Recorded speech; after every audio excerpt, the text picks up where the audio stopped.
Sepotong senja untuk mantan. Tema cerpen ini adalah tentang keikhlasan dalam melepaskan seseorang yang pernah dicintai. Cerita ini mengisahkan proses perandungan dan pelepasan emosi terhadap hubungan yang telah berakhir. Tokoh dan penokohan, aku tokoh utama yang menceritakan kisahnya. Ia seseorang yang sentimental dan penuh perasaan, terutama terkait kenangan masa lalu bersama mantannya. Mantannya digambarkan sebagai sosok yang puitis dan melankolis, yang menyukai senja dan memberikan pandangan tentang perpisahan sebagai bagian dari hidup.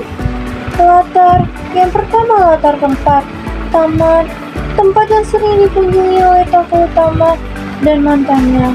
Saat masih bersama, taman ini menjadi tempat bernostalgia bagi tokoh utama.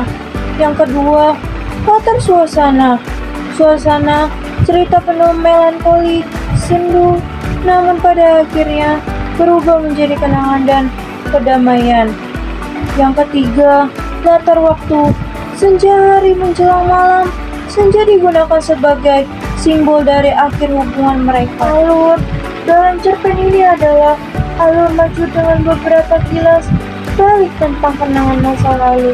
Ceritanya dimulai dari tokoh utama yang datang ke taman, mengingat pertemuan dengan mantan kekasih, membaca surat yang tidak pernah disampaikan, hingga ia merasa ikhlas dan pergi dengan perasaan yang lebih ringan. Gaya bahasa yang pertama, bahasa yang digunakan, bahasa yang melankolis, lembut, dan penuh simbolik. Penulis menggunakan deskripsi yang kaya akan imaji visual, terutama dalam menggambarkan senja dan suasana taman. Yang kedua, figuratif. Penggunaan majas personifikasi dalam menggambarkan senja dan taman untuk memperkuat suasana melankolis. Yang ketiga, simbolisme. Senja sebagai simbol perpisahan dan keikhlasan. Burung yang terbang sebagai simbol kebebasan dan kepergian. Air mata sebagai simbol ketulusan. Kuatkah aku, melankolis, reflektif, tulus, dan akhirnya kuat. Tokoh ini menunjukkan perkembangan emosional dan rasa kehilangan menuju penerimaan dan keikhlasan.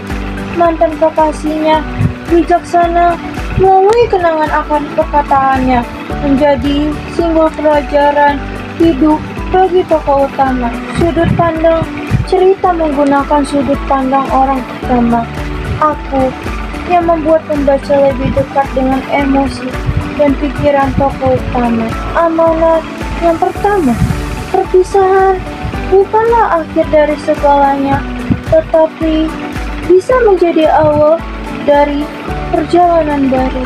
Yang kedua, keikhlasan adalah kunci untuk merelakan kenangan dan melangkah maju.